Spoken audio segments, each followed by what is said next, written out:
আগামী ২১ জুন দেশ জুড়ে হতে যাওয়া মেডিকেল ভর্তি পরীক্ষা বা NEET পরীক্ষা সামনে রেখে এবারে ভারতে ব্লক করা হলো টেলিগ্রাম অ্যাপ। গত মাসে প্রশ্ন ফাঁসের অভিযোগে ২৩ লাখ শিক্ষার্থীর ফল বাতিলের পর ২১ জুন পুনর্পরীক্ষা সামনে রেখে এই ব্যবস্থা নিয়েছে বিজেপি সরকার। তবে এতেও কমছে না শিক্ষার্থীদের ক্ষোভ।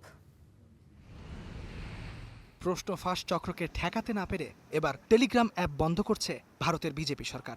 ভারতে যাতে অ্যাপটি পাওয়া না যায় তাই গুগল ও অ্যাপলকে তাদের প্লে স্টোর থেকে অ্যাপটি সরিয়ে ফেলার নির্দেশ দেওয়া হয়েছে।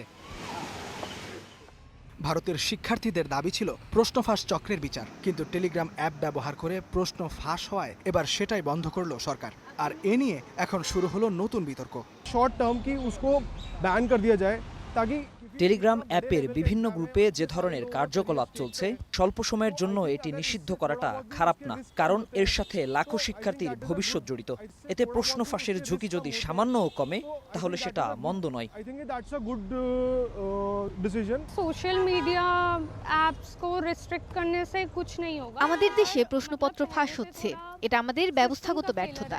সামাজিক যোগাযোগ মাধ্যমের অ্যাপগুলো ব্লক করে এর সমাধান হবে না। যদি কর্তৃপক্ষ পরীক্ষা নেওয়ার ব্যবস্থাটির দিকে মনোযোগী হতো তাহলে কোনো অ্যাপ বন্ধ করার দরকার হতো না। पेपर लिए जाते तो आई डोंट थिंक ये सब करने की जरूरत पड़ती। সরকারের দাবি মেডিকেল ভর্তি পরীক্ষার প্রশ্ন ফাঁসের জন্য টেলিগ্রাম অ্যাপ ব্যবহার করেছে অপরাধীরা। গত মাসে এমন অভিযোগে একটি পরীক্ষার ফল বাতিল করতে বাধ্য হয় কর্তৃপক্ষ।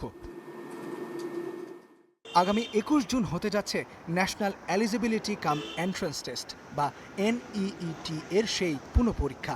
শিক্ষা ব্যবস্থায় দুর্নীতির গোড়ায় হাত দিতে না পেরে এবার অ্যাপ বন্ধ করে শিক্ষার্থীদের ক্ষোভ কামাতে চাইছে দিল্লি সরকার। Every question paper which has been made, every question which is made, এবার আমরা স্বাভাবিক প্রক্রিয়ার চেয়ে অতিরিক্ত নিরাপত্তা স্তর যুক্ত করেছি। প্রশ্ন প্রণয়ন, অনুধাবন, মুদ্রণ, পরিবহন কিংবা পরীক্ষায় অনুষ্ঠিত হওয়ার দিন পর্যন্ত তা সংরক্ষণের সঙ্গে জড়িত কেউ যেন কোনোভাবে কোনো অপরাধে যুক্ত হতে না পারে তা নিশ্চিত করেছি। or translating them, or printing them, or moving them, or storing them.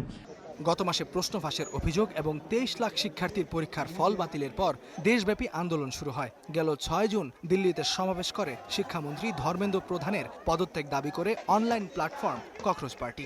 আগামী ২৩ জুন আবারও তারা সমাবেশ ডেকেছে। ইস্তিহাদুল মাহমুদ, স্টার নিউজ।